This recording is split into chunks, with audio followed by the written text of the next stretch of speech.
Bonjour à tous, je suis Grégory Houssin, je suis le délégué départemental du Loir-et-Cher. Je suis adhérent à l'UPR depuis août 2011 et je suis délégué du Loir-et-Cher depuis 2014 en tant que référent et 2015 en tant que délégué. Je suis accompagné de Gilles, je te laisse te présenter, et de Rémi. Bonjour, je suis Gilles Berder, délégué départemental du Loiret. Je suis adhérent depuis 2017 et je suis délégué depuis début 2018. Bonjour, je suis Rémi Menot, je suis son adjoint, donc délégué adjoint du Loir-et-Cher. Je suis à l'UPR depuis fin 2014. J'ai été candidat aux législatives en 2017, chef de liste, enfin tête de liste pour les régionales. Et toi d'ailleurs, il me semble que tu étais aussi aux législatives en 2017 sur Romorantin, c'est ça? Voilà. Donc on s'est tout de même investi et il est sûr que ce qui vient d'arriver à l'UPR, ça ne nous plaît pas et ça nous met très mal à l'aise.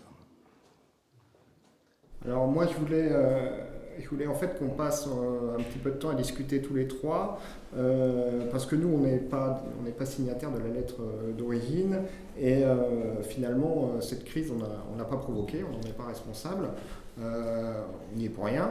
Et depuis le début, on cherche à avoir des réponses à tout un tas de questions. Je voulais vous proposer de revenir sur la chronologie des événements et de discuter, d'apporter des pistes de réflexion.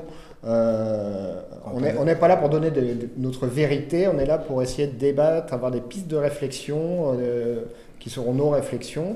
Elles seront forcément un petit peu... peut-être pas celle de tout le monde, mais voilà, c'est juste voilà, pour apporter des éléments de réflexion qui permettront d'avoir des hypothèses.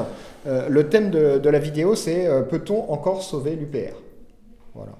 Alors on va revenir sur la chronologie, si vous voulez bien. D'accord? Elle est importante. Ouais. Alors déjà, c'est pas la première crise à l'UPR. Ouais, c'est ce qu'il faut préciser, c'est que C'est bon, la plus grave, mais c'est pas la première. pour la plupart des adhérents, ça commence à partir de la lettre du 18 avril. Voilà, si on écoute François Bien. Célineau, effectivement, avant la lettre des signataires, il s'est rien passé. Or, on a eu des crises précédentes, on a eu la crise de Éric Marie, de Yannick Hervé, de Régis Chamagne. Enfin, ce sont des gens qui ont démissionné de l'UPR pour diverses raisons, qui ont provoqué des petites crises internes.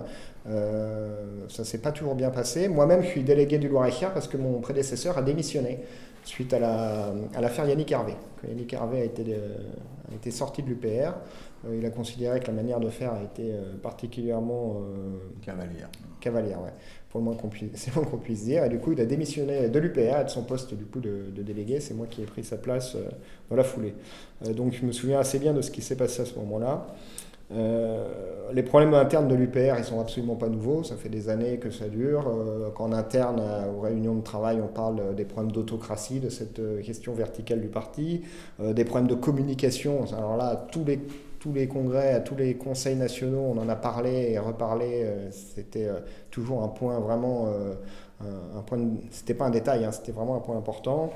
Le compteur des adhérents, c'est pareil, c'est pas quelque chose de nouveau.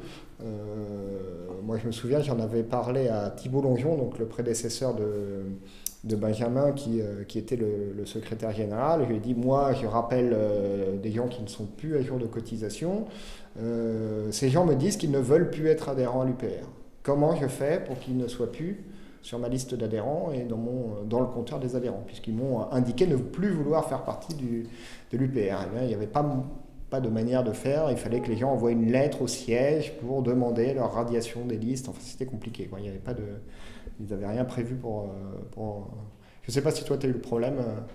Alors moi je suis un petit peu trop jeune à l'UPR pour avoir rencontré ce type de problème. J'en ai rencontré d'autres, à savoir par exemple quand j'ai pris la délégation sur le Loiret, eh bien il n'existait aucune structure, rien. C'est-à-dire qu'en fait j'ai dû monter effectivement toute la communication sur la base du BO, du fameux BO auquel nous n'avons plus accès à la date d'aujourd'hui. Mais c'était vraiment impressionnant parce que c'était pas du tout l'idée que j'avais de l'UPR. J'avais l'impression que c'était un parti qui était très structuré. Je suis rentré les deux pieds dans les législatives. Et donc là, c'est vrai que ça a été très difficile pour moi parce que je me suis tout fait tout seul, à la main, sans aucune aide de la région parisienne, du siège ou quoi que ce soit. Bon, j'ai été effectivement nommé et point à la ligne, derrière, il a fallu que je me dépatouille avec les moyens du bord. Donc à la date d'aujourd'hui, le Loiret est structuré, mais c'est très difficile parce que les adhérents, je dirais, sont des adhérents, moins des militants, mais surtout, il y en a plein qui s'envolent, qui vont voir sous d'autres cieux, je ne sais pas, mais enfin bref. Nous avons beaucoup de mal à retenir les adhérents, et puis bien sûr, au-delà de ça, la grande difficulté de savoir quels sont les adhérents qui sont encore vraiment impliqués, et ceux qui ont complètement lâché prise, et qui ne veulent même plus entendre parler de l'UPR. Et tout ça, c'est bien dommage, parce que c'est déjà beaucoup de travail qui a été fait par mes prédécesseurs, d'ailleurs, à qui je rends hommage, parce qu'ils ont dû travailler dans de grosses difficultés, à savoir que nous avons quand même eu l'impression d'exister essentiellement pour le collage des affiches, pour la distribution de tracts, et puis systématiquement servir les intérêts de M. Asselineau. Et c'est pas vraiment comme ça que je sentais les choses, mais vous savez, c'est comme tout, j'avais beaucoup d'espoir. J'avais l'espoir que les choses bougeraient, parce que c'était un parti dynamique, parce qu'il détenait tellement de vérité dans les propos qui étaient tenus, et cette volonté de sortir de l'Union européenne, de l'OTAN et donc de l'euro, c'était quand même pour moi le but essentiel. Voilà, donc très difficile d'appréhender, et puis bien sûr les événements, moi, m'ont mis KO, il faut dire les choses telles qu'elles sont, parce que quand on a mis autant d'efforts pour structurer, pour faire des réunions, et puis du jour au lendemain se retrouver confronté à cette situation, j'avoue que j'étais KO debout. Il faut dire les choses telles qu'elles sont. Alors, nous, on a une particularité, c'est que notre délégué régional nous a informé l'année dernière déjà, en fait, du début de la crise. Rémi, tu t'en souviens?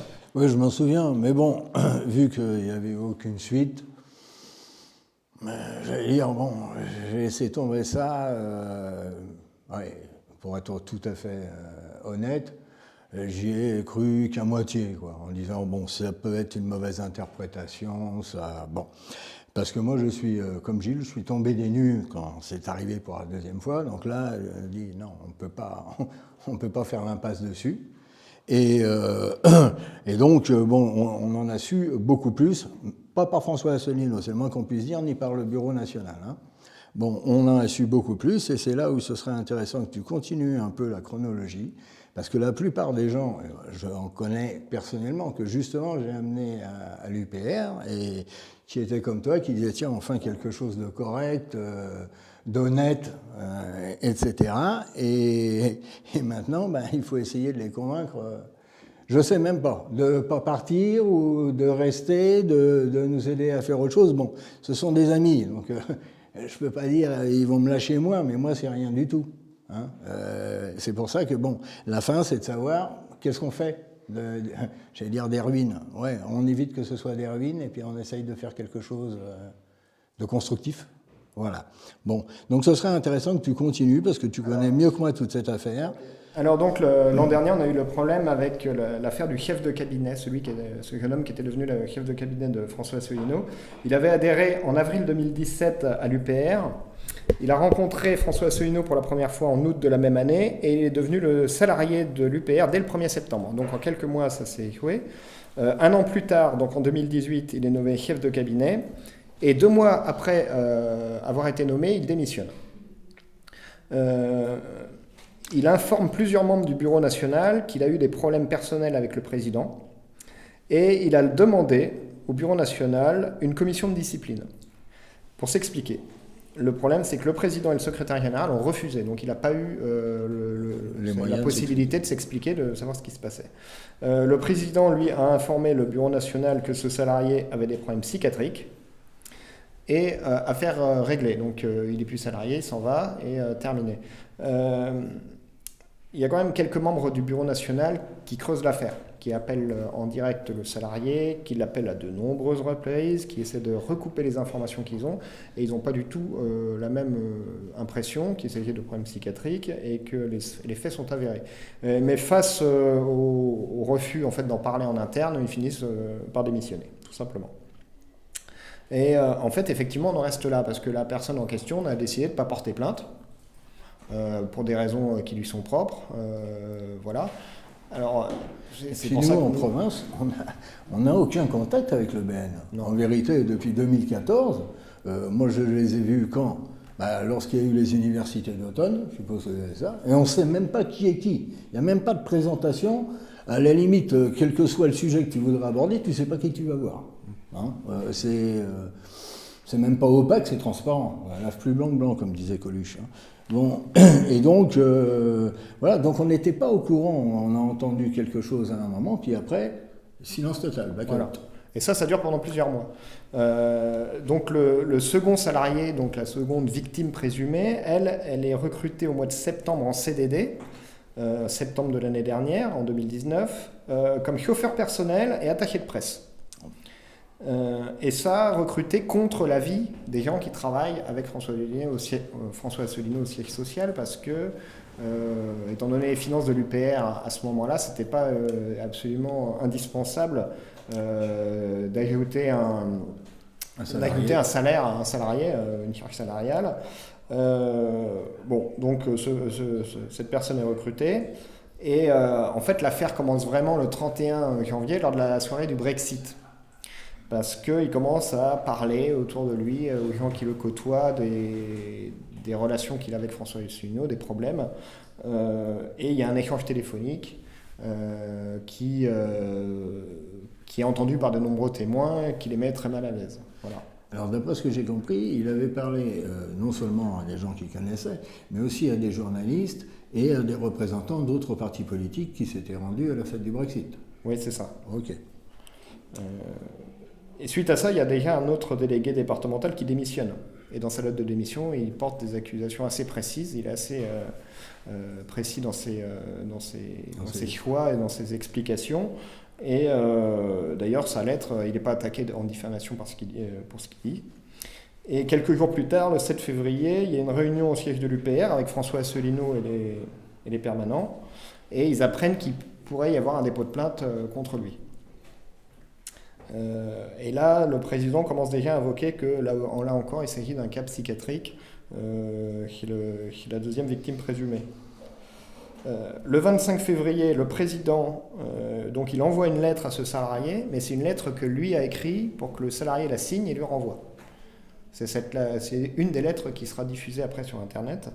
Elle fait passer le salarié pour un malade de troubles bipolaires, ayant des problèmes d'alcool, et qui s'excuse des mensonges qu'il aurait proférés à l'endroit du président, sans doute à la soirée du Brexit ou après.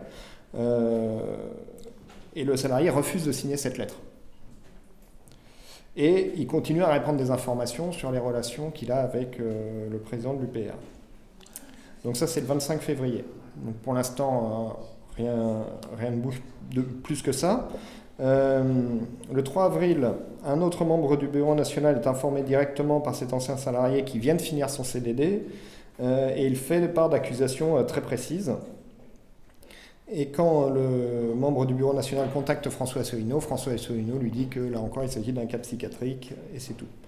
Et là où ça commence à partir un petit peu plus mal, c'est quand les leaks sont publiés sur Internet. C'est-à-dire qu'il y a tout un tas de correspondances privées, de lettres de démission et tout un tas de documents qui ont rapport aussi avec l'affaire de l'an dernier avec le chef de cabinet du président. Tout ça, c'est balancé sur Internet, c'est récupéré. Excuse-moi, on est aux alentours du 10 avril là, pour resituer la chronologie. Ouais, 10 avril. Et donc tout ça, ça sort sur Internet et c'est récupéré immédiatement par les journalistes, nos opposants politiques. Et là, ça commence à être un peu plus dangereux. Et le lendemain, le 11, déjà, les membres du Bureau national sont informés de tout ça, commencent à découvrir des correspondances privées. Ceux qui étaient déjà au courant des problèmes s'inquiètent encore plus, surtout qu'il y a la menace d'un dépôt de plainte. Ça change tout, parce que ça introduit l'image de l'UPR, ça peut l'impacter de manière directe. Et il y a déjà un journaliste qui commence à contacter des membres du Bureau national et poser des questions. Donc ils savent qu'un dépôt de plainte est possible, mais qu'en plus une sortie dans la presse semble inévitable dans les jours qui suivent. C'est pour ça qu'une semaine après, donc, ils écrivent cette première lettre, le 18 avril, à François Asselineau, après avoir discuté entre eux comme ils pouvaient en plein confinement par téléphone ou par des forums sur Internet. Ils décident de se mettre d'accord sur une lettre montée en urgence à adresser au président. En fait, l'objectif de cette lettre, c'est quoi? C'est de se désolidariser du président. Ouais, même, n'a pas été accusé de complicité. Eux-mêmes, voilà, je veux dire, plusieurs des membres du BN sont au courant depuis plusieurs mois qu'il y a des problèmes. Grosso modo, il ne s'est rien passé. Bon, il y en a 2 qui ont démissionné, mais voilà, donc à partir de là, effectivement, c'est une suite judiciaire. Enfin, je ne sais pas ce que tu en penses, mais moi, je pense qu'ils ont surtout essayé de se couvrir parce que commençait à y avoir le feu. En même temps, ça montre 2 choses. Un, le texte de la lettre, on voit que ça a été fait dans la précipitation. Donc il n'y a pas de putsch qui a été un complot qui a été fait des mois et des mois avant en fonction. On est plutôt dans les gens qui réagissent en urgence. Hein. Bon, et donc il y avait une antériorité. C'est une réaction, c'est pas une action. C'est par rapport à une situation qu'eux n'ont pas créée que là il a fallu réagir. Hein, donc on peut dire oui, c'est une réaction, pas une action. C'est pas quelque chose de prévu, un putsch ou un complot qui voudrait renverser François Asselineau. C'est plutôt une réaction qui vise à essayer de clarifier une situation, lui demander des explications, et puis bon, c'est vrai, peut-être se mettre un petit peu à l'abri. C'est-à-dire que j'aurais tendance même à dire, ils se sont rendus compte qu'il y avait une braise énorme qui couvait. C'est pour un toit que je... Et donc, derrière, ils ont voulu étouffer la possibilité d'un embrasement, en fait. Donc, derrière, la seule solution, c'était de remettre en cause le président, de façon à ce que l'UPR soit protégé. Donc, scinder, dire, effectivement, il y a le président, mais il y a effectivement l'UPR aussi. Et ça, c'est quand même quelque chose de très, très important. Alors, certes, ça a été fait dans la précipitation, mais je dirais que à la limite, nous, même pris dans cette même situation, qu'est-ce qu'on aurait fait? Est-ce qu'on aurait fait bien? Alors on peut toujours épiloguer là-dessus, et ça peut durer des heures, et puis dire oui, alors c'est un putsch, oui, c'est ceci, cela. Bon, mettez-vous à la place des gens qui sont au Bureau national, qui se retrouvent eux-mêmes complètement éclaboussés par cette histoire, d'accord? Parce que nous sommes éclaboussés par cette histoire, il faut dire les choses telles qu'elles sont. Moi, quelque part, je veux dire, j'ai honte. J'ai honte de m'être mis au service d'un homme. Maintenant, je suis très fier des idées qui ont été portées par cet homme. Et je défendrai coûte que coûte les idées de cet homme. Maintenant, là, il fallait absolument mettre un taquet, dire non. L'UPR, c'est quelque chose. Monsieur Asselineau, c'est quelqu'un, c'est autre chose. Et ça, je pense que chapeau pour le Bureau national, même si je ne suis pas d'accord avec eux sur les termes de la lettre, c'est certain, mais précipitation, volonté d'éteindre ce feu, cet incendie qui risquait d'embraser l'UPR, et puis malheureusement, les événements, parce que ça devait se faire en interne, il n'était absolument pas... il n'était pas question que ça puisse sortir, mais donc vis-à-vis des gens de l'extérieur, de cette politique très parisienne, très, très complexe, où vous savez, les bruits courts, bref, c'est très complexe, eh bien, ils ont fait le nécessaire dans la précipitation, certes, mais ils ont mis l'UPR à l'abri. Et pour moi, ça, c'est déjà très important. Alors après, eh bien, il y a la continuation des événements que tu vas nous lister, parce que là, je pense que beaucoup plus d'adhérents les connaissent, et ça, c'est important également de reprendre cet historique, pour voir que les choses ont évolué, pas forcément dans le sens qui était prévu au départ. Ah non, pas du tout. Alors là où c'est intéressant justement, c'est la lettre de réponse de François Asselineau. Moi, quand j'ai vu la lettre de François Asselineau, ma première réaction en tant que délégué départemental, c'est que je ne voulais pas prendre parti. Je ne voulais pas être pour les signataires de la première lettre, pour François Asselineau, même si j'étais déjà au courant depuis un an des problèmes qu'il y avait eu. Après tout, il n'y avait pas de dépôt de plainte, je suis d'accord avec le fait de la présomption d'innocence, il n'y a pas de souci. Donc moi, je voulais me dire, voilà. Et surtout que la première lettre de réponse, elle était plutôt, je vais reprendre des extraits d'ailleurs, parce que ça mérite d'être lu, parce que je crois que tout le monde l'a oublié. cette lettre. Je vais lire quelques extraits de la lettre de réponse donc, de François Asselineau qui date du 19 avril à la première lettre envoyée par les signataires le 18. Donc, il dit « J'ai toujours cherché à diriger le mouvement avec le plus de bienveillance possible, bon ça on pourrait en parler, à valoriser et promouvoir toutes les compétences susceptibles de contribuer au progrès de la cause. » Ça, on sera sans doute pas tous d'accord là-dessus avec lui, je suis tout à fait d'accord. Néanmoins, il a d'autres parties dans cette lettre qui sont intéressantes. Il est possible au cours des mois qui ont précédé que j'ai donné à certains d'entre vous l'impression de ne pas les consulter assez ou d'insuffisamment valoriser leurs initiatives. D'accord ? Certains d'entre vous se sont peut-être sentis ignorés ou délaissés. Donc c'est pas du tout agressif. Si tel est le cas, je le regrette vivement. Je suis conscient du fait que ces maladresses ont pu conduire à des difficultés de communication, de compréhension entre nous. Je continue. L'UPR a plus que jamais besoin de l'ensemble de vos talents et de contributions. Je pense qu'il convient d'aplanir un certain nombre de différends et d'incompréhensions. Ce dialogue doit se faire dans la sérénité. Il en va de l'intérêt de l'UPR, mais également de l'ensemble de nos idéaux, si durement introduits dans le débat politique. Alors là, c'est important, cette phrase est pas mal. Qui ne survivrait pas dans le cas où un parfum de règlement de compte politicien viendrait frapper notre mouvement. Nous en serions tous perdants. Cette sérénité ne saurait être atteinte sans que soit effectuée une mise au point sur un certain nombre de faits. Donc, la première lettre de François Asselineau est plutôt conciliante finalement par rapport à... voilà, il dit à un moment, je reconnais humblement que j'ai manqué de discernement. Ça, c'était par rapport à l'embauche de son chauffeur personnel. Je me tiens à la disposition de tous ceux d'entre vous qui le souhaiteront pour évoquer plus en détail ces faits. Donc cette première lettre est plutôt une volonté de dialogue, d'ouverture, on règle les problèmes en interne, on discute, etc. Et pourtant, le 25 avril, dans sa première allocution, c'est un changement total de stratégie qu'il a opéré. Pourquoi ? Parce qu'entre-temps, le 21, est sorti l'article du Figaro. Donc ce qui devait rester en interne se retrouve exposé dans les journaux, sur la place publique, et puis en plus dans les jours qui suivent, c'est Libération, l'Obs, après il y a eu l'Express, Sud-Ouest, enfin tous les journaux s'y sont mis. Et du coup le 25 avril, donc quelques jours seulement après cette lettre de réponse, on a un changement complet de position. Et là, c'est là que j'ai basculé parce que j'ai vu dans cette vidéo, on avait l'habitude de voir François Asselineau extrêmement précis, des argumentaires implacables, très clairs, très propres.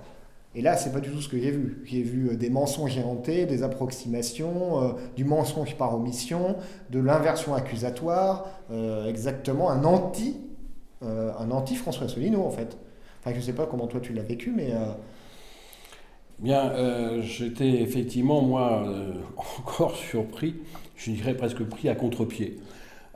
Parce que, effectivement, informé de l'évolution des événements, je pensais que tout allait se faire en interne et que, point à la ligne, il n'y aurait pas plus de vagues que ça. Il y avait simplement une volonté de mettre les choses au clair. Et bien, tant mieux, c'est ce qu'il fallait faire. Et puis, il y a cette fuite qui a eu lieu sur le Figaro. Alors, beaucoup de nos adhérents pensent que cette fuite est due au Bureau national. C'est comme ça que le président François Asselineau, il accuse directement les membres du Bureau national de cette fuite. J'aurais tendance à dire cui bono.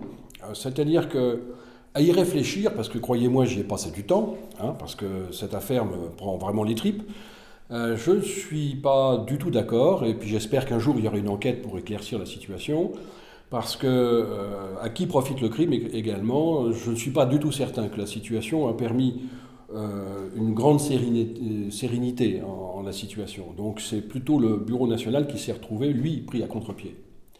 Bon, donc j'aurais tendance à associer ça à une manœuvre politicienne. Bon, on est effectivement sur un registre complexe, avec une personnalité complexe. Voilà, je parle bien sûr de M. Asselineau. Donc, et puis, cette personnalité complexe est d'autant plus renforcée par cette volonté de faire signer un salarié une lettre qu'il mettait lui-même en accusation. Enfin, le pauvre, je veux dire que heureusement qu'il ne l'a pas signée. Donc c'est de là où je me pose moi également des questions profondes concernant cette personnalité de notre président. D'accord ? Donc, fuite, certes. Donc c'est elle qui a mis le feu aux poudres. C'est cette fuite qui a compliqué la situation et qui a amené notre président à prendre la position que tu viens de décrire. Voilà, donc moi derrière, je suis très très prudent en disant non, attendez, voilà, ça n'est pas que de l'intérêt du Bureau national de faire fuiter cette lettre, tout au contraire, puisqu'ils étaient là, et je le dis tout à l'heure, pour étouffer le feu, étouffer l'incendie à cause de ces braises qui étaient là et qui risquaient à tout moment d'enflammer le parti. Voilà. Là, on se retrouve du coup avec un bureau national qui se retrouve en défensif parce qu'on l'accuse du coup de complot. C'est-à-dire que là, on ne parle plus du tout d'une affaire où finalement ce serait François Asselineau le responsable d'un problème interne, etc. Ce serait du coup, on inverse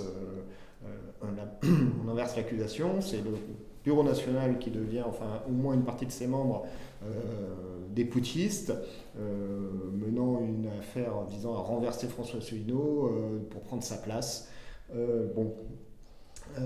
Alors c'est suffisamment crédible pour être reçu par les adhérents qui ne savent pas du tout ce qui se passe en interne. Néanmoins, pour tous ceux, notamment tous les cadres qui travaillent depuis plusieurs années au sein de l'UPR, qui connaissent sa structure, qui connaissent déjà mieux François Asselineau et surtout qui connaissent ses signataires, évidemment tout ça, ça ne tient pas debout. Mais depuis le début, François Asselineau ne s'adresse pas aux cadres. D'ailleurs, on le voit bien, que ce soit en externe ou en interne, il ne s'adresse qu'aux adhérents. Et déjà, dans cette première allocution, il parle déjà de renouveler du coup l'intégralité de l'instance dirigeante du parti, renouveler le bureau national, organiser un congrès, c'est déjà évoqué à ce moment-là, pour renouveler toute l'équipe dirigeante. Effectivement, 4 jours plus tard, le secrétaire général envoie une consultation du Conseil national pour justement préparer ce congrès. Alors, il faudrait peut-être revenir. Tiens, Rémi, tu pourrais nous dire un petit peu les différences entre le Bureau national, le Conseil national, parce que je pense que tout le monde n'est pas clair là-dessus. Alors bon, le Bureau national, c'est ceux, on va dire, qui s'occupent, plus de l'administration, normalement, et qui sont au siège à Paris. Le Conseil national, ça rejoint tous les cadres de l'UPR, c'est-à-dire y compris les délégués régionaux, délégués départementaux, etc. Et le congrès, c'est là où on vote la prochaine liste, c'est-à-dire du Bureau national, pour les 3 années suivantes. Voilà. Donc ça concerne l'ensemble des adhérents. Ça concerne l'ensemble des adhérents. Voilà. Et donc, c'est justement là où on veut nous précipiter, dirais-je, après l'abîme, ce sera le congrès, parce que ça se fait dans l'urgence. Il faut tenir compte du contexte du confinement, où les gens ne pouvaient pas se rencontrer physiquement, où il était quand même assez difficile d'avoir les coordonnées des uns et des autres, encore plus avec ce qui est arrivé derrière. Tu parlais du back-office, c'est-à-dire en gros d'avoir les coordonnées de tous les adhérents, etc. Et moi, ce que je vois, toi, il y a des choses qui t'ont fait basculer. Moi, c'est la suite qui de plus en plus m'attriste. Je suis gentil parce que je pense à autre chose, parce que on voit que là, c'est vraiment forcer les choses, toujours sans explication, parce que de tout ce qu'on a repris de cette chronologie, à quel moment on a eu réellement des explications ? Je reste toujours sur ma faim. Bon, sont venus se greffer d'autres griefs, notamment sur le fonctionnement du parti, même si ces griefs existaient depuis un certain temps. Bon, là, ils sont ressortis en pleine lumière. Parce qu'entre-temps, il y a quand même eu des courriers que François Asselineau a reçus, et de membres, y compris de toi, de membres non signataires, donc qui n'ont rien à voir avec les soi-disant putschistes ou quoi que ce soit, mais qui demandent aussi des éclaircissements dans la façon dont on conduit l'UPR, sur aussi, j'allais dire, l'utilisation des finances de l'UPR. Désolé, ça c'est un sujet qui m'horripile un petit peu. Hein, parce que l'histoire du chauffeur, on peut toujours demander à quelqu'un du bureau, un machin, de le conduire si on ne peut pas conduire par soi-même. Et puis, on reviendra dessus, mais l'histoire, on aura une voiture de l'UPR, alors qu'on n'arrête pas de nous dire, mais il faut cotiser, faites des dons, parce qu'on est à ras des pâquerettes, on ne veut pas emprunter aux banques, et on va avoir des élections bientôt. Ouais, ok. Donc ça, j'aimerais quand même qu'on en dise un mot à la fin. Bon, voilà. Donc moi, c'est cette histoire-là, où en fin de compte, on voit qu'il n'y a aucune recherche de discussion, de dialogue. Hein. Je ne parle même pas de compromis. Un compromis, il faudra encore qu'il y ait une discussion et un dialogue. Il y a carrément un barrage. Et ce barrage se fait aussi de la façon où on confisque UPR TV, mais UPR TV appartient à l'UPR, elle n'appartient pas à François Asselineau. Hein, on confisque le back-office, c'est-à-dire les coordonnées des différents adhérents. Or, je crois que pour le Congrès, il y a aussi 25 adhérents tirés au hasard qui sont, voilà, et qui ont droit de vote. On ne sait pas. On ne sait pas encore. Bon, d'accord. Donc si c'est juste 25 pèlerins, c'est mieux dans ce cas-là d'utiliser UPR TV, de faire une cassette de ce qui se passe et puis de la diffuser sur... D'ailleurs, on va revenir là-dessus parce que c'est ce qui s'est passé quand le 29 avril, le secrétaire général veut consulter le Conseil national. Des membres du Conseil national, hein, pas les putschistes justement, lui font remarquer que le Conseil national n'est pas complet, que statutairement, il manque 25 membres tirés au sort pour le compléter, et donc pour prendre des décisions, c'est beaucoup plus compliqué. Du coup, François Asselineau, dans sa seconde allocution, dit que le Congrès doit être repoussé à cause de ce point de détail. Lui qui a été extrêmement précis dans la première vidéo, à s'attacher à ce que les statuts soient parfaitement respectés. Là, dans la deuxième, bon, s'il y a pas, il manque 25 membres au Conseil national, c'est vraiment du détail. On n'a pas de temps à perdre. Bon, c'est un petit peu du en même temps à la Macron, des fois, je pense. Mais en plus, en même temps, dans la foulée, c'est qu'il y a eu la plainte déposée officiellement par le salarié, un signalement au procureur de la République. Ça, jamais François Asselineau, dans aucune de ses allocutions, n'en fait mention. Il fait une troisième allocution le 20 mai, où il parle d'une réunion physique du Bureau national le 6 juin. Et à ce moment-là, on est encore en confinement, c'est-à-dire qu'on ne peut pas encore faire plus de 100 km, donc il y a tout un tas de... On ne savait pas si pour le 6 juin, il serait possible de se déplacer. Il y a deux signataires qui sont à l'étranger, pas des moindres, Vincent Brousseau, Charles-Henri Gallois, avec des frontières fermées, qui ne peuvent pas se faire le déplacement. Mais c'est juste une allocution, ce n'est pas encore une convocation officielle. Donc la date était envisagée par François Asselineau, mais ne vaut pas convocation. La convocation officielle du Bureau national pour le 6 juin, elle tombe le 3 juin, 3 jours avant. Donc le 3 juin, les membres du Bureau national sont officiellement convoqués le 6 au siège à Paris avec un ordre du jour qui tient en 3 lignes et une réunion de 2 heures. C'est-à-dire que même avec beaucoup d'efforts, une grande partie des membres du Bureau national ne pouvaient pas faire le déplacement à Paris en si peu de temps, alors que même les transports longue distance n'étaient pas assurés. Le TGV, la plupart, les frontières toujours fermées, bon, c'était... Donc, les membres du Bureau national, les signataires, les putschistes, entre guillemets, ils ont proposé soit de faire cette réunion partiellement en visioconférence avec ceux qui ne pouvaient pas se déplacer, soit de reporter cette date au 20 ou au 27 juin, c'est-à-dire une fois que les mesures de confinement seraient levées. Toutes ces solutions ont été malheureusement refusées. Donc le 6 juin, il ne devait pas y avoir grand monde à Paris autour de François Asselineau, il devait être entre 6 et 9, et dès le soir même, on a eu la 4e allocution de François Asselineau qui répond aux questions. Alors ça, on va en reparler juste après. Et il nous précise en même temps que la date du congrès sera fixée le 11 juillet.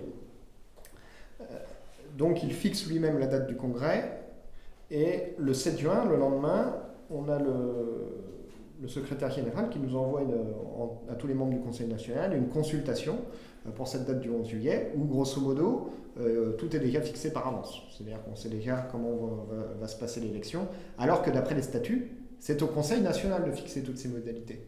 C'est bien au Conseil national, tel que les statuts le prévoient, de fixer la date et de fixer les modalités. Comment on va voter, comment les listes vont être diffusées, enfin tous les détails de l'élection. Voilà, tout ça c'est précisé dans les statuts, c'est très clair. Mais là, il y a une interprétation des statuts du secrétaire général et de François Asselineau qui dit non, ça c'est seulement dans le cas d'un congrès exceptionnel. Voilà. Donc ce qu'on voit en fait depuis le début de la crise, c'est qu'effectivement, c'est d'abord de la guerre de communication. Nous, ce qu'on voit en tant que délégués, c'est qu'en interne, on n'a effectivement aucune réponse. On adresse nos questions au secrétaire général ou à d'autres responsables ou à François Asselineau, on n'a pas de réponse. Donc cette consultation du Conseil national le 7 juin, quand on la lit, elle n'exige pas de réponse. C'est une consultation, mais on a bien compris déjà qu'on pouvait ne pas répondre, ça n'avait aucune conséquence parce que tout était déjà fixé. Et 2 jours après, effectivement, c'est là qu'on a le back-office, le BO, qui est bloqué. C'est-à-dire que nous, les cadres de l'UPR, on n'a plus du tout accès aux données des adhérents. On nous a tout bloqué pour des raisons de sécurité, parce que des adhérents auraient reçu tout un tas de mails frauduleux d'une adresse d'un conseil national. Alors j'ai essayé d'avoir, pareil, des informations auprès du responsable informatique, qui a été destinataire de ces mails, en quelle quantité, quelle était leur nature. J'ai envoyé 2 fois des demandes, et 2 fois, j'ai pas eu de réponse. Donc moi, ce que j'ai décidé de faire, j'ai proposé une lettre ouverte à tous les cadres du Conseil national, enfin de ceux que j'ai pu joindre, parce que les 25 membres tirés au sort n'ont pas été rendus publics, donc on ne sait pas qui c'est, ni même en interne, on ne sait pas du tout qui ils sont. Et j'ai adressé cette lettre ouverte au président, donc on était une quarantaine de signataires, même un peu plus, le 13 juin. Et sur cette lettre, j'ai demandé une seule chose, c'était la tenue du Conseil national, c'est-à-dire que tous les cadres se rassemblent devant notre président, qu'on puisse poser les questions, qu'on puisse organiser le congrès, etc. Donc depuis le 13 juin, on est le 18 aujourd'hui, on n'a pas eu de réponse. Voilà. Je voudrais qu'on revienne sur l'allocution du 6 juin, quand François Asselineau répond aux questions. Il parle d'abord de l'affaire de harcèlement. Sur la vidéo, ça dure 5 minutes. Il reste exactement dans ce qu'il disait dans sa première lettre, c'est-à-dire qu'il dit c'est les témoignages d'une seule personne. Point. Oui, il nie totalement. Voilà. C'est le témoignage d'une seule personne. Il avait dit d'ailleurs que toute personne qui continuera à l'attaquer là-dessus sera attaquée en diffamation. Voilà. Donc ça, il l'a précisé depuis le mois d'avril. Ça fait plus de 2 mois. Il n'y a toujours pas de plainte. Il n'y a toujours pas de plainte. Enfin, je pense que s'il y avait eu plainte, il en aurait fait écho. Mention. Et suite à l'article de Libération, il avait dit que dès le lundi qui suivrait, il y aurait aussi une plainte pour dénoncer. Calomnie ou diffamation. Dénonciation calomnieuse. Voilà. Dès le lundi suivant. Cette plainte n'a toujours pas eu lieu. Donc en 5 minutes, l'affaire, en fait, finalement, c'est elle qui a déclenché, qui a mis le feu aux poudres, est enterrée dans cette réponse aux questions. Aucune notion des documents qui ont fuité, parce qu'on ne sait toujours pas s'ils sont vrais ou s'ils sont faux. Alors si, on le sait en fait. On le sait parce que, là encore, dans sa lettre du 19 avril, François Asselineau en parle. On l'a oublié. Il parle de son salarié, et il dit que celui-ci a instrumentalisé un petit nombre de correspondances privées sorties de tout contexte, qui en dénaturent le sens et en occultent les échanges. Donc il dit que ces correspondances privées-là, elles existent bien, et qu'elles sont il ne dit pas à un seul instant que ce sont des faux documents. Donc à partir de là, il n'y a pas que les dires d'une seule personne, il y a aussi des documents dont il connaît l'existence, mais il n'en parle que dans sa lettre. Après, ces documents, ils n'existent plus, et tous les témoins de l'affaire, pareil, il n'en parle plus du tout. Et il précise bien qu'il attaquerait en diffamation quiconque s'en ferait l'écho. À ce jour, il n'y a pas eu de plainte de déposée. Donc 5 minutes pour nous parler dans cette vidéo de l'affaire de harcèlement, donc de la balayer d'un revers de main. Et ensuite, j'ai compté, il passe 25 minutes à parler des finances de l'UPR et de son salaire. Les attaques dégueulasses, entre guillemets, sur son salaire. Alors moi, quand j'ai repris la lettre des signataires du 18 avril,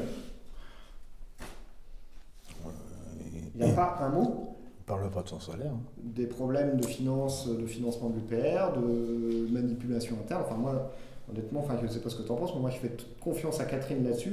Elle a bien montré au contraire qu'elle était extrêmement pointilleuse sur la tenue des comptes. Catherine Gargasson, qui est maintenant la trésorière, mais qui est la comptable de l'UPR, personne n'a accusé de manipuler les chiffres. Donc là-dessus, en fait, il répond à des attaques que personne ne lui a portées. C'est facile de les démonter parce que tout ce qu'il dit est vrai. les finances de l'UPR, il a pu nous les donner. Enfin, je pense qu'elles le sont, du moins. C'est pas un sujet. Ensuite, il parle de son salaire. Alors là, on va peut-être revenir sur son salaire, parce qu'après tout, c'est lui qui lance le sujet. Aucun des signataires qui a envoyé la lettre du 18 avril ne l'a attaqué sur son salaire, puisque bon, je pense que la majorité d'entre eux l'ont voté. Mais il y a un adhérent de l'UPR qui a fait les comptes. Parce que finalement, l'un des arguments de François Asselineau sur l'UPR, c'est que l'UPR n'est pas endetté. On a toujours répété ça, que l'UPR n'était pas endetté. Effectivement, l'UPR n'est pas endetté. Mais François Asselineau, le président, nous précise que s'il a augmenté de son salaire de pas moins de 40%, c'est précisément parce qu'il avait souscrit à des dettes à son titre personnel et qu'il était pour lui difficile de les rembourser. Donc l'UPR n'est pas remboursé. Le président, lui, l'UPR n'est pas endetté, pardon, le président, lui, est endetté, et du coup, c'est à l'UPR de payer les dettes. De payer ses dettes, finalement. Enfin, je sais pas comment Ah oui, ça revient comme ça, c'est l'UPR qui paye le prêt, par personne interposée, mais bon... il compare son salaire à d'autres personnalités politiques qui, elles, sont des élus, donc qui touchent un salaire d'élu, mais c'est quand même pas la faute de l'UPR s'il n'est pas élu, enfin, je pense. Et il parle de son salaire, de combien ça a coûté à l'UPR depuis 13 ans. Or, c'est depuis fin 2017 que la statut prévoit qu'on puisse avoir le président salarié. Donc, effectivement, si on prend depuis que les statuts, donc ça fait 31 mois que l'UPR peut rémunérer son président, en fait, ça a coûté en 31 mois exactement 262 362 € de salaire. Mais auparavant, avant 2017, la campagne présidentielle, il était toujours payé par Bercy, non ? Je ne sais plus exactement à quel moment il a quitté son poste à Bercy. Je ne peux pas répondre. Ouais, enfin, en attendant sur le fond, parce que on va essayer d'être décortiquer les choses et d'être précise, d'être très précis. L'UPR se vante de ne pas avoir d'endettement. Bon, c'est un argument. Mais il est fallacieux. Parce que c'est son président qui s'endette pour l'UPR. La preuve, c'est qu'il demande une augmentation de rémunération, si j'ai bien tout compris, parce qu'à la limite, je peux passer à côté. Mais il demande une augmentation de rémunération pour pouvoir rembourser les prêts qu'il a fait à titre personnel pour l'UPR. Attends, qu'est-ce que c'est que cette mascarade ? Il n'y a pas 36 solutions. L'UPR est endetté ou n'est pas endetté ? L'UPR n'est pas M. Asselineau. Si M. Asselineau s'endette, c'est son problème. Ce n'est pas le problème des adhérents qui payent et qui font des dons et qui vont coller des affiches gracieusement. Alors là, je suis, moi, encore en colère, excusez-moi, mais je me rappelle pour les élections législatives, j'ai téléphoné au Bureau national, ça ne m'arrivait pas souvent, mais là, quand même, j'étais un peu étonné en me disant « Qu'est-ce que vous envisagez pour aller coller les affiches ?» Parce qu'il y a des sociétés qui le font, la plupart des partis politiques le font. Elle m'a répondu à l'époque « Monsieur Berder, ce n'est pas envisageable parce que ça coûte 1 € par affiche. » Alors j'ai fait le calcul, effectivement, sur le Loiret, excusez-moi, mais je parle de ce que je connais, il y avait 900 affiches à coller, 900 fois 1 €, ça fait 900 €. Enfin, vous voyez, jusque-là, je l'arrive encore à compter. J'ai dû demander à l'ensemble des adhérents qui ont bien voulu s'y coller, c'est moins qu'on puisse dire, d'accord, mais attendez, moi, à titre personnel, j'ai fait 500 km. D'accord ? J'ai des adhérents qui ne roulent pas sur l'or, mais qui ont la foi, qui ont dépensé de l'argent aussi pour aller coller ces affiches. Et pendant ce temps-là, on apprend par la bande, n'est-ce pas, parce que les comptes ne sont pas ouverts, comme on pourrait le penser, que tout ça, c'est normal que nous fassions tous ces sacrifices, ces efforts pour la cause, parce que c'est vraiment notre cause, l'UPR, nous sommes d'accord. Eh bien lui, dans ces cas-là, non, il s'augmente, et puis il nous raconte que l'UPR n'a pas d'engagement financier. Mais qu'est-ce que c'est que c'est comme pour le compteur des adhérents, c'est pareil. C'est une mascarade, c'est un jeu de dupes. Alors, en ce qui me concerne, je considère que je suis dupé, et quelque part, ça me travaille au corps, parce que, involontairement et indirectement, j'ai dupé les adhérents, du Loiret du moins, puisque je suis le porte-parole de l'UPR auprès des adhérents du Loiret. Et ça me fait mal aux tripes encore une fois. Moi, je pense que... Il n'y a pas que le Loiret. Il faut qu'on le dise aux adhérents, vous avez le droit à des réponses. Vous avez le droit de poser des questions et vous avez le droit à des réponses. Parce qu'on a fait les comptes... par rapport aux chiffres donnés par M. Asselineau, le coût salarial réel pour l'UPR, c'est-à-dire que lui nous parle de son salaire net, mais il faut prendre en compte les cotisations, les charges salariales que ça représente. Et puis le salaire là. Le seul salaire de François Asselineau, c'est 140 000 € par an. Alors comme lui, il aime bien parler en adhésion, ça représente 4 666 adhésions à 30 €. C'est-à-dire un tiers des adhérents à un jour de cotisation à peu près, hein, si on enlève justement ceux qui sont statutairement à jour de cotisation, c'est-à-dire qu'il y a un tiers des cotisations des adhérents qui passent dans le seul salaire, enfin, si on fait les comptes, si on sait compter, à peu près un tiers de ce que versent les adhérents passe dans le salaire du président. Et ça, c'est sans compter les autres salariés, le siège social de l'UPR à Paris, etc. Et puis toutes les dépenses normales d'un parti politique.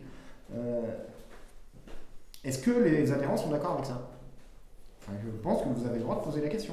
Moi, je rajoute, j'aimerais savoir, si ça me titille, cette histoire de voiture de l'UPR.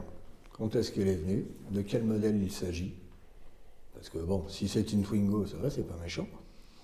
Si c'est une DS7, c'est déjà beaucoup plus. Alors, ce que je peux te dire, c'est que nous, en tant que délégués membres du Conseil national, toutes ces décisions, on les a découvertes en même temps. On n'était pas du tout au courant que François Asselineau avait un chauffeur personnel, qu'il y avait une voiture de l'UPR, tous ces détails que M. Asselineau a augmenté c'est lui son qui l'a salaire dit, de 40%. Je n'étais pas au courant. De toute façon, on reçoit quasiment jamais d'informations. Donc on le découvre en même temps que tout le monde. Ça a toujours été un problème.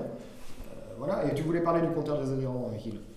Ça, c'est le point suivant qu'il a abordé. C'est-à-dire que oui, effectivement, vous savez, comment dire, il y a un moment donné, on ne sait plus où s'accrocher, quoi, parce qu'on s'était dit, enfin je m'étais dit, et puis beaucoup de on s'est tous dit, allez, on peut le dire, on s'est tous dit, voilà l'UPR, un parti clair, un parti qui est complètement différent des autres, au-delà des idées qu'il défend, derrière, tout ça c'est limpide. Et puis en fait, on se rend compte que non, on est dans le marais. On est dans le marais, on n'est pas ailleurs, d'accord? C'est le cloaque, c'est pas autre chose. Alors les adhérents, tiens. Alors le compteur, allègrement, on était à 39 000, on allait friser les 40 000 et tout. Et puis aujourd'hui, quand on fait les comptes, on est à 15 000. 15 000. Alors, on se dit, mais ça veut dire quoi cette mascarade? D'autant plus que, alors là, je le dis parce que c'est des informations qui sont montées à mes oreilles, mais je n'ai pas eu l'occasion de pouvoir les vérifier. Qu'une des demandes d'augmentation de rémunération de la part de M. Asselineau était justifiée par le fait que le parti, l'UPR, était quand même justifiait tous ses efforts financiers, vis-à-vis de lui, bien sûr, compte tenu du fait qu'il y avait 40 000 adhérents. Oui, mais le problème, c'est qu'il n'y en a pas 40 000, il y en a 15 000. Donc c'est déjà plus tout à fait la même chose. Donc tout ça, c'est choquant. C'est choquant parce que derrière, c'est tricher. C'est tricher avec l'honnêteté, avec la volonté de sortir de toute cette situation de la part des adhérents qui cotisent, et pour certains, ils cotisent 10 €, j'en connais, qui ont du mal à joindre les deux bouts à la fin du mois, et à qui j'ai téléphoné en disant, mais écoute, t'en es où sur ta cotisation? Alors moi, ce qui m'a rendu... Mais là, j'ai honte, franchement, je ne sais plus comment faire, là. Ce qui m'a, par contre, particulièrement touché, c'est le fait que dans cette vidéo, déjà, il nous dit que c'est juste un problème technique. Bon, alors là, ça, c'est complètement faux. C'est pas les problèmes techniques. On a des experts en informatique qui pouvaient facilement faire le tri entre les adhérents statutaires et ceux qui ne le sont pas. Il n'y a jamais eu de problème technique là-dessus. Mais surtout, il a bien fait comprendre que c'était d'abord les délégués qui étaient responsables si les gens ne réadhéraient pas. Voilà. Si les gens ne réadhéraient pas à l'UPR, ne renouvelaient pas leur cotisation, c'était de la faute des délégués parce qu'ils ne faisaient pas bien leur boulot. Comme si finalement le délégué il était là juste pour faire cracher au dessiné. En même temps, oui, il faut trouver beaucoup d'argent pour faire tourner l'UPR à ce coup-là, évidemment. Mais qu'est-ce qu'on leur vend aux adhérents concrètement? Comment on peut pas leur vendre du rêve, hein. Ils ont vu comme nous les résultats électoraux. Au bout d'un moment, on peut les remotiver, on peut faire ce qu'on veut, mais qu'on leur téléphone. D'ailleurs, Rémi, tu étais avec moi, hein, on s'est partagé la liste de tous ceux qui n'avaient pas réadhéré, on en a passé des coups de fil. Il faut avoir de l'argumentaire derrière, hein. Qu'est-ce qu'on va leur vendre? Bon, il y a déjà aussi le fait qu'on n'est pas en période électorale et que les gens se mobilisent beaucoup plus en période électorale. Ce qui veut dire aussi, suite à toute cette histoire, c'est un imbroglio et tout, qu'on risque encore de perdre des adhérents. Et que du coup, 4660, c'est peut-être ce qui va rester. À l'UPR, il ne restera plus grand-chose pour l'UPR. Bon. Alors là, c'est pareil, voilà, dans cette histoire d'argent, on est revenu encore nous demander pour les municipales, etc.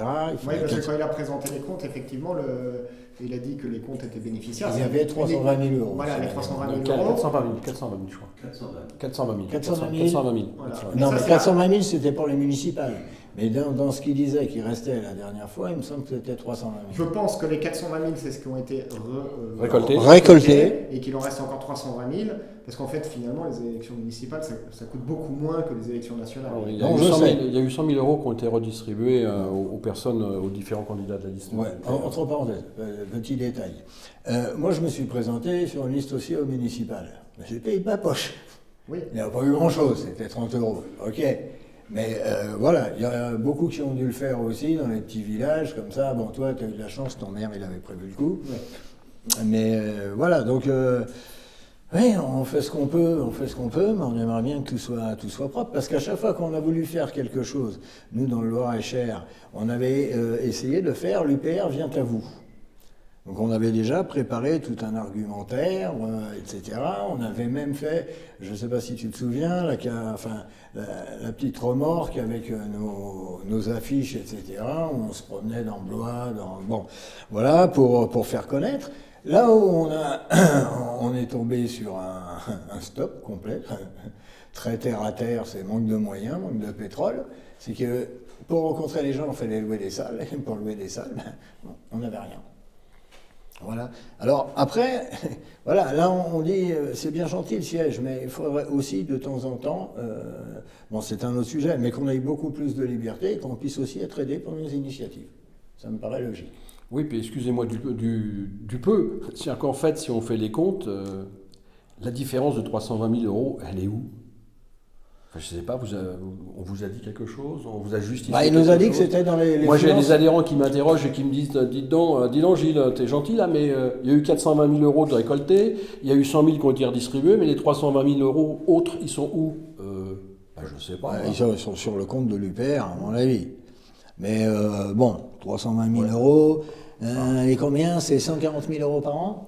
280. Donc, ce serait quand même intéressant de savoir où 40, se trouve la différence. Il n'y a plus qu'encore 2 ans et quelques. Donc tout ça pour dire que, contrairement à moi ce que je pensais, on n'est vraiment pas dans la transparence. Enfin, je veux dire que là, vraiment, j'ai l'impression qu'on met moi la tête dans le sac. Et puis, bien sûr, en même temps, tout le monde. Bien sûr, tous ceux qui sont de bonne volonté. Je suis désolé, mais de noyer le poisson, parce que après nous avoir parlé de son salaire et de taxes dégueulasses, entre guillemets, qu'on aurait eu sur son salaire, que personne n'a attaqué, de nous avoir vendu des explications sur le compteur des adhérents qui sont loin d'être claires. Ensuite, il nous parle de la chloroquine. Alors là, je ne vois pas du tout le rapport avec la crise que connaît l'UPR, on va passer dessus d'ailleurs, parce que je ne vois pas maintenant. Ensuite, il nous parle de ses soutiens en interne pour... Alors là, je trouve que c'est complètement incohérent. Dans la première vidéo, il nous dit ne vous inquiétez pas, les signataires sont une poignée, de toute façon, ils n'ont aucun pouvoir. Bon. Dans l'avant-dernière vidéo, il nous dit l'UPR fonctionne très bien, effectivement, il n'a jamais publié autant de vidéos depuis des mois que dernièrement. L'UPR fonctionne très bien sans les signataires, sans les membres du Bureau national, tout va très bien, vous voyez bien, l'UPR tourne très bien. Et en même temps, il faut un congrès le plus vite possible pour sortir de cette situation de blocage. Il n'y a pas de situation de blocage, maintenant il faut sortir au plus vite d'une situation de blocage. Désolé, pour moi, c'est pas cohérent. Voilà. Alors il y en a qui ont fait une petite, je ne sais pas si on pourra le montrer à la vidéo, qui ont fait une petite photo, parce qu'on a la photo du BN 2017, quand il a été le dernier BN qui a été élu, et dessus sur cette photo on voit tous ceux qui ont démissionné déjà, parce qu'ils sont nombreux, et après tous ceux qui sont signataires de cette lettre. Du coup, on voit qu'en fait autour de François Asselineau, il ne reste pas tant de monde que ça. Enfin, voilà. On verra le avant-après. Voilà. Donc ça, c'était sur la dernière allocution de François Asselineau. Maintenant, on va parler du congrès, parce que c'est bientôt le congrès, c'est le 11 juillet. Et les modalités dont on a un petit peu parlé tout à l'heure, donc ont été décidées uniquement par le président. Donc nous, membres du Conseil national, on ne nous a pas demandé notre avis, on nous a consultés. Et quand on nous a consultés, beaucoup de délégués ont répondu à tout le monde. Donc en faisant les comptes, c'est absolument irréfutable que plus des 3/4, je dirais 85 à 90% des délégués et de tous les membres du Conseil national ont refusé la date du 11 juillet. Et la plupart, comme moi, demandaient à ce qu'il y ait d'abord une réunion du Conseil national, qu'on puisse au moins laver une fois notre linge sale en famille avant de faire ce congrès. Ça n'a pas été précisé dans les réponses, donc on a été consulté, mais le président est passé outre. Alors voici les modalités du scrutin, parce que ça mérite, je pense que les adhérents ont le droit de savoir. Le dépôt des listes, des listes pour être candidat à l'élection du Congrès, c'est avant le samedi 27 juin, minuit. Dans 9 jours.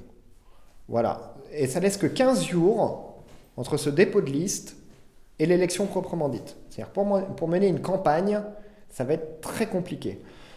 Comment même mener une campagne? Il est prévu dans les statuts qu'on organise des réunions départementales, que tous les candidats puissent être présentés, les projets, les professions de foi aux adhérents. En 15 jours, ça va pas être possible. Comme on le disait tout à l'heure, le back-office qui nous permet d'avoir les coordonnées des adhérents, et notamment si n'importe lequel des adhérents de l'UPR voulait monter une liste lui-même, et bien c'est dans ce back-office qu'il y a toutes les données. Si vous voulez téléphoner à des adhérents de votre délégation pour monter une liste, et bien il vous faut... voilà. Ça, plus aucun cadre de l'UPR n'y a accès. L'UPR TV, le président a précisé qu'aucun candidat n'aurait accès à l'UPR TV. Donc lui seul pourra faire des vidéos qui ne sont pas des vidéos de propagande électorale, mais lui seul sera, comme depuis toujours, sur l'UPR TV. Il est à peu près le seul à être sur l'UPR TV. On n'a pratiquement jamais vu de cadre de l'UPR. Voilà, il n'y a que lui. Les professions de foi seront uniquement dans vos espaces adhérents, c'est-à-dire qu'il faudra vous connecter sur le site de l'UPR et aller dans votre espace adhérent, là où vous faites votre adhésion, si vous voulez consulter les autres listes. On fera un vote en ligne uniquement, c'est-à-dire que ce sera un vote dématérialisé, organisé par un prestataire privé. Alors moi, je trouve ça un petit peu fort dans le cadre d'un programme présidentiel dans lequel on est contre les machines à voter, par exemple. Ouais. Enfin, ça ne me semble pas cohérent, moi. Donc, est-ce que vous trouvez, vous, les adhérents, que ce processus est démocratique? Grosso modo, le 11 juillet, vous aurez le choix entre voter François Asselineau et si vous allez consulter votre espace adhérent, vous trouvez une liste de parfaits inconnus. Tout simplement. Je ne sais pas qu'est-ce que t'en penses, toi.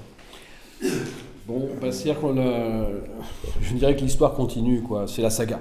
La saga continue. C'est-à-dire qu'en fait, on se rend compte que les structures dont nous faisons partie ne sont là que pour servir de squelette, quoi. C'est-à-dire qu'on est le squelette, et puis il y a une tête avec un cerveau, c'est M. Asselineau, et que j'ai l'impression que le cerveau a envie de se séparer de son squelette, de son corps, quoi. C'est même pas un squelette, c'est un ectoplasme. Bon, alors on est encore réduit à rien, quoi.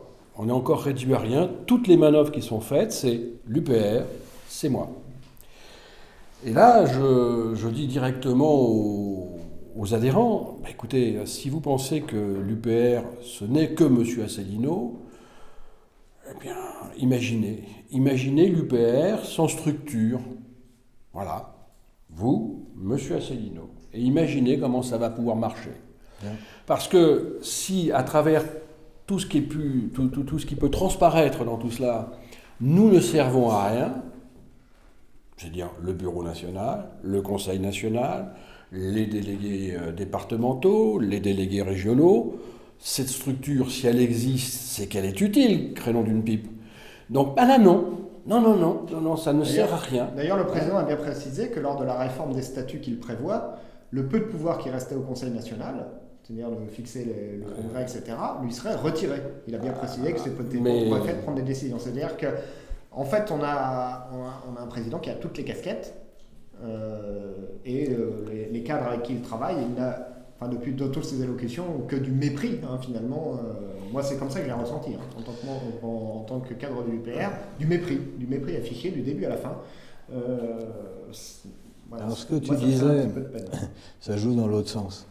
On pourrait très bien dire aux adhérents aussi, tu l'as bien dit, il n'y a que Asselineau et vous. Très bien.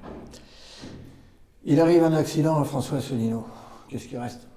Ça, c'est un problème qui a été souvent soulevé lors des et oui. conseils nationaux. Bon, parce que justement, personne ne peut émerger, parce qu'on ne fait pas connaître d'autres personnes. Alors, ce qui est d'autant plus ridicule, j'allais dire, on y va au niveau local. Parce que on va se présenter aux législatives. Petite histoire, hein. J'étais en train de coller les affiches avec ma bouille dessus. Il y a des gens qui passaient, regardaient l'affiche, ils me regardaient, ça faisait pas tilt. Hein. Parce que pour eux, c'était tout à fait anormal qu'un candidat se mette à coller ses affiches. Bon, en plus, tu es l'illustre inconnu maintenant. Alors que normalement, il devrait y avoir, justement avec UPR TV, il y a 15 régions, ok, allez, il y a 3-4 délégués régionaux qui passent par mois, qui ont leur propre émission, qui se font connaître, comme ça les gens disent, ah tiens, ben lui, on l'a vu déjà, hein, y compris pour les délégués départementaux, et tous les gens qui veulent, qui prennent des responsabilités ou qui se présentent. Parce que sinon, comme je te dis, on retombe sur le truc où le gars il te regarde et puis il dit non, c'est pas possible, j'ai rêvé, quoi. Bon, et ça c'est un gros problème. Le gros problème, cette confiscation, je dirais, d'UPR TV, le fait que personne ne puisse émerger, il y a eu que 2 personnes qui ont à peu près émergé, et encore, il y a eu Vincent Brousseau et Charles-Henri Gallois. Bon, visiblement, ça se passe mal avec les 2. Pourtant, c'est les 2 qui devraient être reconnaissants, normalement. Hein, voilà.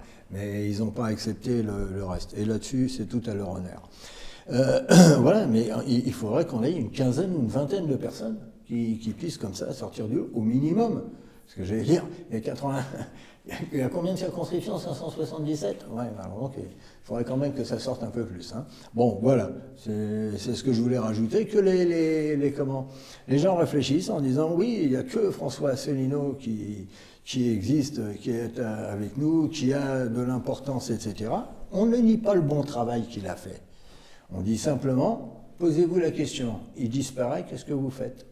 Voilà, puisqu'il n'y a qu'un ectoplasme en servant d'encadrement. Je m'excuse de t'avoir interrompu. Non, mais il n'y a pas de souci. On va parler du coup des conséquences de tout ça, parce que là on a fait un petit peu l'état des lieux jusqu'à aujourd'hui, hein, parce que évidemment les événements sont assez évolutifs, donc il va y arriver forcément dans les jours et les semaines qui viennent encore d'autres choses. On est en date du 18 juin, donc les choses peuvent changer. Quel avenir pour l'UPR? Parce qu'en fait, c'est le thème quand même de cette vidéo. Moi, j'ai prévu plusieurs hypothèses. La première, le congrès se tient bien le 11 juillet, comme François Asselineau l'a prévu, ce qui n'est pas du tout certain, hein, tout peut changer d'ici là. Le congrès est maintenu, François Asselineau est réélu président de l'UPR. Qu'est-ce qui se passe? Alors pour le président, est-ce qu'il sera une candidature en 2022? Alors, bon, honnêtement, moi je dis 2022, il ne faut pas y compter ses râpés.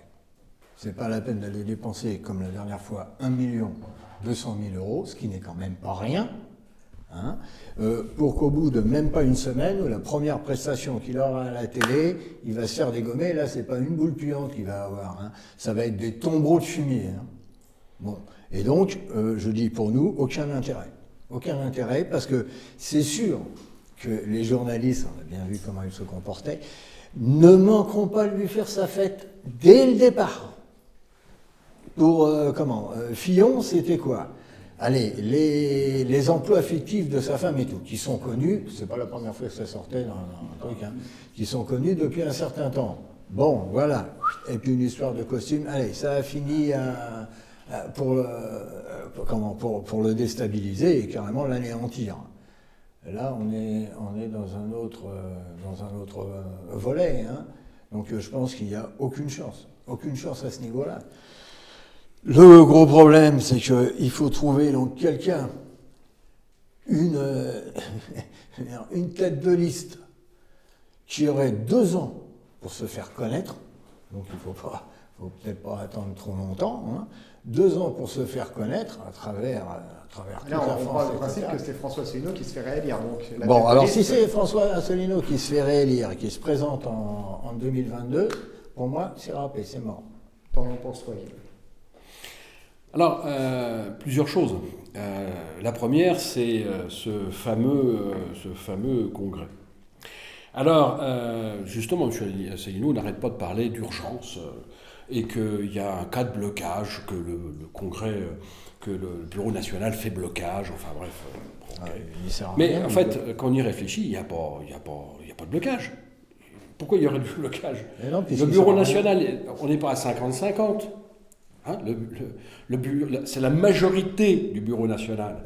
Donc, en fait, M. Asselineau considère qu'il y a blocage parce qu'il a en face de lui une majorité de gens qui lui disent « Non, c'est fini, Monsieur le Prince. Arrêtez votre caprice. » Donc, ce n'est pas ce qu'on appelle un blocage. En démocratie, ce n'est pas un blocage. C'est à lui, effectivement, de se plier à la volonté de la majorité. Ça s'appelle la démocratie. Et je pense que c'est relativement simple à comprendre pour nous tous. C'est qu'à la date d'aujourd'hui, eh bien, il y a encore là un abus de langage.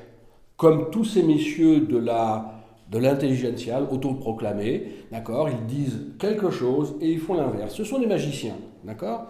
J'agite la main gauche et je fais ce que je veux de la main droite. Eh bien là, non, monsieur. Et en même temps. Monsieur le Président, on est désolé, il n'y a pas de blocage. Vous avez en face de vous plus de la majorité, plus de 50%, je ne sais pas, on est peut-être à 85-90%, contre votre avis.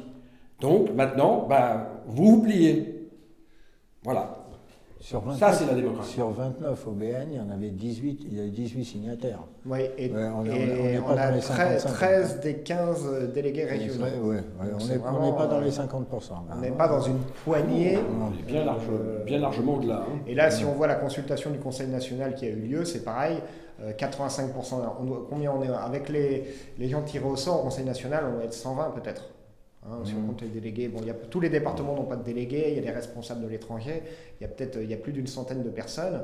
Toutes les réponses qu'on a eues, il y en a très très peu qui ont souhaité maintenir cette date du 11 juillet. Pour la grande majorité d'entre eux, ce n'est pas démocratiquement possible d'avoir un congrès le 11 juillet avec des formes correctes pour les adhérents, qui soient correctement informés de ce qui se passe et de prendre position en toute connaissance de cause. C'est pas possible. Alors, au-delà de ça, tu me posais une question. Monsieur Asselineau, candidat ou pas candidat, je veux dire, c'est pas le problème. Ça n'a jamais été le problème. D'accord ? Et ça ne doit surtout pas l'être. Essentiellement parce qu'effectivement, monsieur Asselineau, il peut lui arriver des choses, il peut lui arriver des accidents. Tout peut arriver. Et d'ailleurs, si on prend monsieur Asselineau d'il y a 3-4 ans et monsieur Asselineau aujourd'hui, on est en droit de se poser des questions. Parce que pour moi, c'est pas le même bonhomme. Excusez-moi, mais j'ai quand même l'impression, quelque part, alors c'est une sensation qui n'engage que moi, bien sûr, qu'il a pété les plombs. Le pouvoir, les élections présidentielles ont fait que derrière, il y a quelque chose, il y a une petite mécanique qui s'est cassée. D'accord ? Alors, est-ce que cette mécanique a permis de le mettre véritablement en lumière ?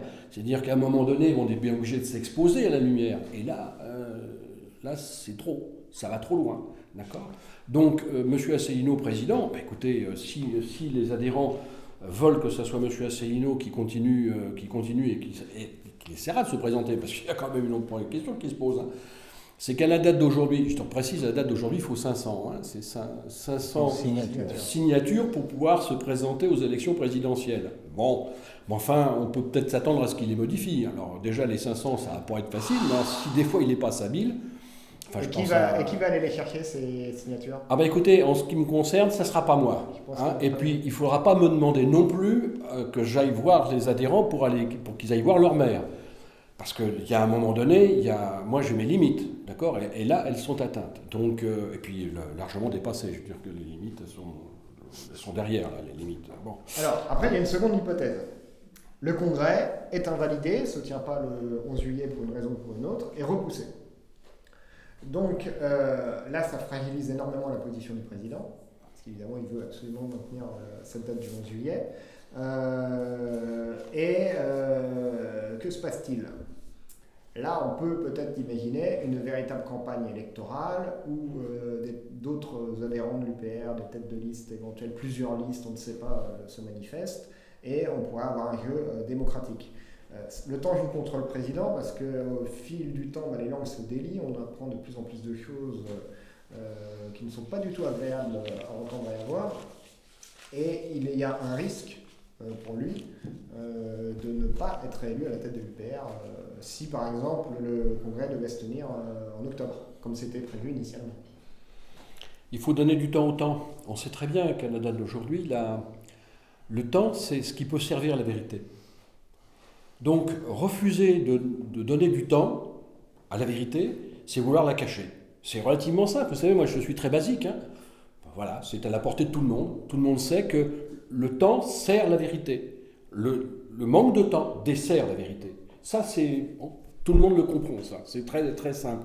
Donc, M. Asselineau a cette volonté de précipiter les choses. Eh bien non. Nous ne sommes pas d'accord, nous ne voulons pas que les choses soient précipitées, puisque de toute façon, tout est au clair à la date d'aujourd'hui, d'accord, tout est à la disposition de tout le monde, sur la place publique. Eh bien, prenons le temps de faire les choses, prenons le temps de construire, prenons le temps de donner du temps aux adhérents merveilleux qui, à la date d'aujourd'hui, je peux le dire, travaillent sur le fond des choses. Parce que l'UPR n'est pas fini.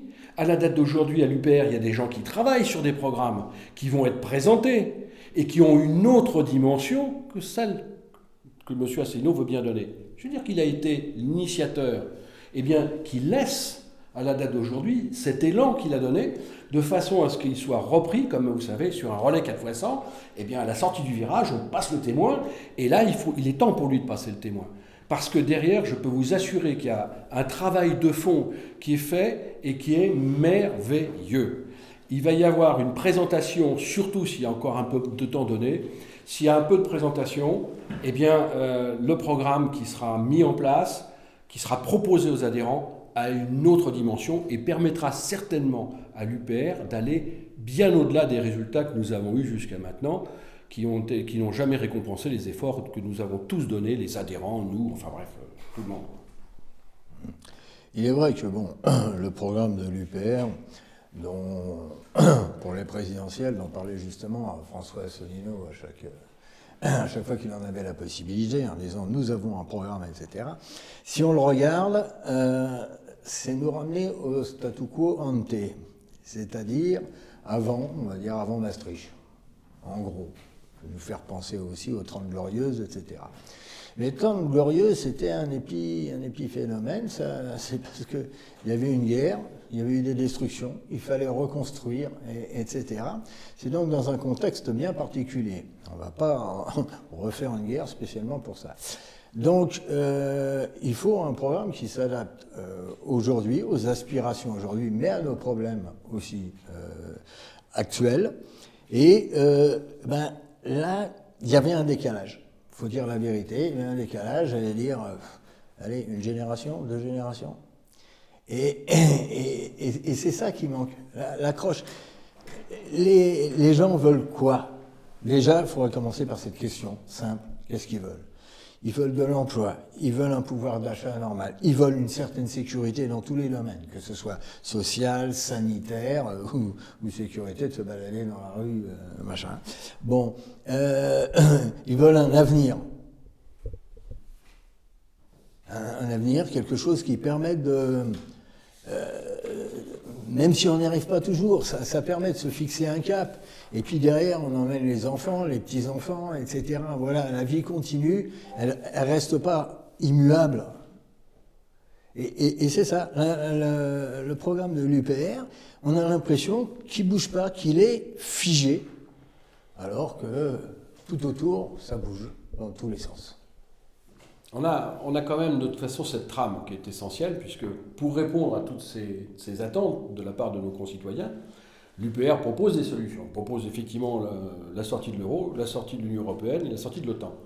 Donc ça, je dirais que c'est indispensable. Inaliénable. C'est la base, le socle même de l'UPR. Après, derrière, il y a effectivement cette adaptation nécessaire. Et là, on abordera certainement, les problèmes seront abordés, mais il faut effectivement amener un programme qui répondra aux attentes des Français, en sachant que de toute façon, il ne pourra être mis en place qu'à partir du moment où on sera sorti de l'Union européenne, de l'euro et de l'OTAN. Et que cette sortie-là, c'est une conséquence du programme que l'on voudrait. Voilà. On fait un programme, on dit, bon, j'allais dire les jours heureux, ça vous ferait plaisir? Oui. Ben aujourd'hui, c'est bête, c'est impossible. Pourquoi? Mais on va vous expliquer. Alors, bon, je ne vais pas retartiner tous les articles, etc., mais on peut prouver par A plus B que notre appartenance à l'Union européenne nous empêche de le faire.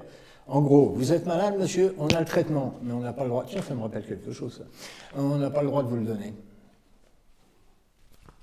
Alors moi, justement, pour l'avenir de l'UPR, je suis assez d'accord avec ce que vous dites. Et il y a un adhérent, je ne sais pas qui c'est, qui a fait un document qui pas mal du tout.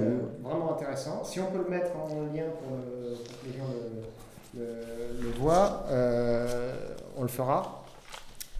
Ce document s'appelle l'image de l'UPR, état des lieux et perspectives. Il a été fait au mois de novembre, donc avant notre crise. Il a été mis à jour par d'autres adhérents au mois de mars et fait un constat, un diagnostic en fait sur l'état de l'UPR qui est sans concession, notamment sur le fait... Oui, sur la communication, voilà, sur nos idées aussi. Sur le fait qu'on passe pour pour une secte, pourquoi on passe pour une secte, et donne des préconisations qui méritent vraiment d'être lues parce qu'elles sont très intéressantes. Et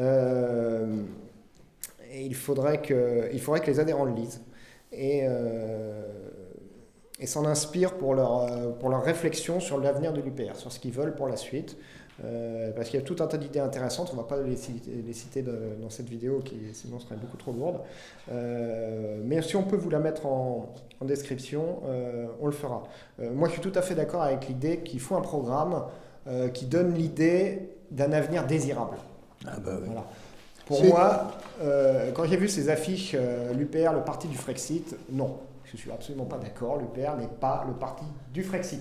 L'UPR n'est pas le parti du Frexit parce que l'UPR va beaucoup plus loin que ça. L'UPR, c'est aussi le parti de la reconnaissance du vote blanc, du fait que nos élus aient un casier judiciaire vierge. C'est toutes ces choses qu'on porte, ça fait partie de l'UPR. Quand on dit l'UPR est le parti du Frexit, c'est un horizon indépassable. Nous, c'est le Frexit et c'est tout. Mais non, il faut donner un avenir désirable, donner un programme d'avenir. Voilà ce que sera la France en 2030, en 2040, en 2050. Désolé, il faut en passer par le Frexit. Mais ça, c'est juste un détail, finalement. C'est qu'un détail, c'est qu'un point de passage. Mais derrière, voilà tout ce qu'on a prévu. Et il faut que ce programme politique s'appuie sur les réalités d'aujourd'hui, sur ce que vivent nos concitoyens, sur ce qu'ils ont au quotidien, qu'il soit pragmatique et qui donne envie, qui donne de l'espoir aux gens. De toute façon, les Français vont en avoir besoin. Ce qui a fait avancer l'humanité, dans tous les sens, c'est l'utopie. C'est l'utopie, c'est l'idéal, etc. C'est pas seulement la fin ou quoi que ce soit. Toutes les civilisations qui sont construites sur un idéal. Bon, aujourd'hui, c'est quoi l'idéal? Le profit? Eh ben, c'est pas beau. Hein. Donc, en conclusion, est-ce qu'on peut encore sauver l'UPR? Alors, bon, c'est pour moi évident. Autrement, je ne serais pas là. D'accord? Je ne serais plus encore là. Enfin, je veux dire que je continue à y croire. Enfin bon, en fait, vous voyez, il y a cette charte fondatrice qu'il a. Hein. Je vais amener pour la présenter parce que j'invite tous les adhérents à la lire. Elle est merveilleuse, cette charte fondatrice. Okay. D'autant plus que derrière, si on va à l'article 3, à la conclusion, un combat pour la dignité humaine. N'est-ce pas, monsieur Asselineau? Un combat pour la dignité humaine. C'est important, ça. Et puis moi, j'ai un petit... Vous savez, il y a certains qui avaient leur petit livre rouge. Voilà, c'est un petit clin d'œil. Eh bien, moi, j'ai mon livre de chevet. Ça s'appelle « La libération nationale ». C'était le programme au présidentiel pour l'UPR. J'invite vraiment également les adhérents à en prendre connaissance parce qu'il y a plein de choses merveilleuses et qui font que l'UPR n'est pas le parti du Frexit. Le Frexit, ce n'est que le moyen. D'accord ? C'est comme tu disais fort justement, un passage. Mais il faut bien comprendre que l'UPR, c'est tout autre chose. Mais que pour pouvoir mettre tout ça en application, tout ce qui est dans toutes les idées qui sont là, et celles qui sont à venir et qui sont en construction à la date d'aujourd'hui, et qui sont merveilleuses, tu en faisais référence, eh bien, ces idées ne pourront se mettre en application qu'à partir du moment où la France sera sortie de l'OTAN, de l'Union européenne et de l'euro. Voilà, c'est simple. Voilà.